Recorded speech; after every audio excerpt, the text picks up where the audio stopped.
Bismillahirrahmanirrahim.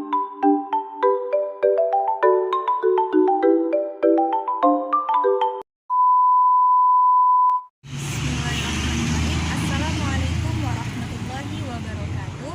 Perkenalkan, nama saya Nur Hasi, saya dari kelas 12 Agama 3. Nomor absen saya 18. Dalam video ini, saya akan membahas mengenai materi pembelajaran fikih yang telah dipelajari di kelas 12 semester pertama yang berjudul Mahar. Di dalam materi ini ada beberapa poin yang akan saya bahas secara singkat.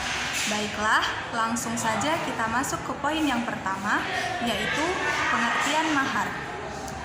Baiklah, mahar secara bahasa bermakna sodaqoh yang berarti pemberian. Sedangkan menurut istilah, mahar adalah harta yang diberikan oleh pihak laki-laki kepada pihak perempuan dengan adanya akad nikah. Oke, poin yang kedua yaitu perbedaan antara mahar dengan seserahan. Perbedaan mahar dengan seserahan diletak hukumnya. Kalau mahar ini adalah pemberian wajib dari suami, sedangkan seserahan ini adalah pemberian sukarela dari suami kepada istri. Jadi perbedaannya itu adalah hukumnya. Baik, poin selanjutnya kedudukan mahar dalam pernikahan. Hukum mahar dalam pernikahan adalah wajib sekalipun tidak termasuk rukun nikah. Seperti dalam Al-Quran surah An-Nisa ayat 4, wa atun nisaa sodaqutihinna nihlah, yang artinya berikanlah mahar atau mas kawin kepada wanita yang kamu nikahi sebagai pemberian yang wajib. Al-Quran surah An-Nisa ayat 4. Kemudian peran mahar. Peran mahar ini ada 3. Yang pertama, salah satu bentuk pemuliaan Islam kepada seorang wanita adalah pemberian mahar saat menikahinya. Kemudian yang kedua, mahar adalah harta yang diberikan pihak calon suami kepada calon istrinya untuk dimiliki sebagai penghalal hubungan mereka. Dan yang terakhir, zaman jahiliyah dulu wanita tidak memiliki hak untuk memiliki, sehingga urusan mahar sangat bergantung kepada walinya.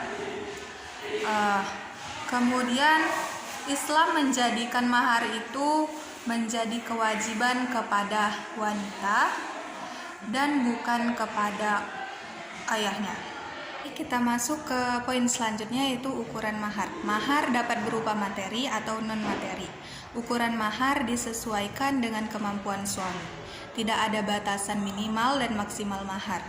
Wanita yang terbaik dalam pernikahan adalah yang paling mudah dalam urusan maharnya.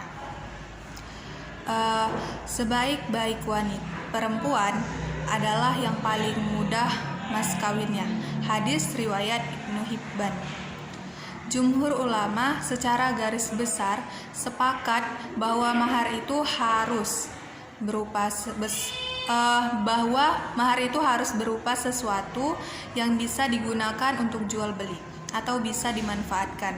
Mazhab Al-Hanafiyah bahwa mahar harus berupa barang berharga yang punya nilai jual di pasar. Kemudian mahar juga bisa dibayarkan berupa jasa, sebagaimana Nabi Musa yang membayar maharnya dengan bekerja kepada mertuanya. Prioritas mahar harta dulu, baru jasa. Di zaman sekarang cukup ngetren di kalangan anak muda yang membayarkan maharnya langsung berupa hafalan Al-Quran seperti Quran surah Ar-Rahman. Sekarang ini sangat ngetren. Sementara secara kondisi ekonomi calon suami masih tergolong mampu. Maksud hadis mengenai kebolehan mahar berupa Al-Quran adalah mengajarkan Al-Quran kepada si istri, sehingga mahar hafalan Al-Quran merupakan opsi terakhir. Kita lanjut ke poin yang selanjutnya, yaitu macam-macam mahar. Macam-macam mahar. Mahar ada 2, yaitu mahar musamma dan mahar misil. Mahar musamma yaitu mahar yang disebutkan jenis dan jumlahnya waktu akad nikah. Sedangkan mahar misil yaitu mahar yang jenis atau kadar ukurannya sepadan dengan mahar yang pernah diterima oleh keluarga terdekat dengan melihat status sosial, umur, kecantikan, gadis atau janda. Urutannya dilihat dahulu, mahar saudara perempuan seibu sebapak, lalu saudara perempuan seayah, lalu anak perempuan saudara laki-laki, bibi dari pihak ayah, dan begitulah seterusnya. Yang terakhir itu ada cara membayar mahar. Cara membayar mahar itu ada dua, secara tunai atau kontan. Yaitu mahar yang diserahkan kepada istri secara penuh dan langsung pada saat akad nikah atau sebelumnya. Yang kedua, secara tidak tunai atau utang adalah mahar yang diserahkan kepada seorang istri tidak secara penuh, dia hanya sebagian saja, tidak langsung pada saat akad nikah, tetapi setelah akad nikah dia membayarnya lagi.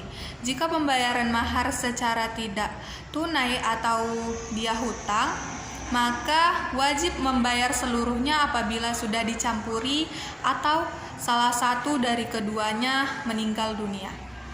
Kemudian wajib membayar separuh apabila mahar telah disebutkan pada waktu akad nikah dan suami telah menceraikan istri sebelum dicampuri. Apabila maharnya mahar misil atau tidak disebut dalam akad nikah, maka suami hanya wajib membayar mut'ah atau pemberian sukarela. Mungkin demikianlah yang dapat saya sampaikan. Apabila ada kata-kata saya yang salah, saya mohon maaf. Kepada Allah saya mohon ampun.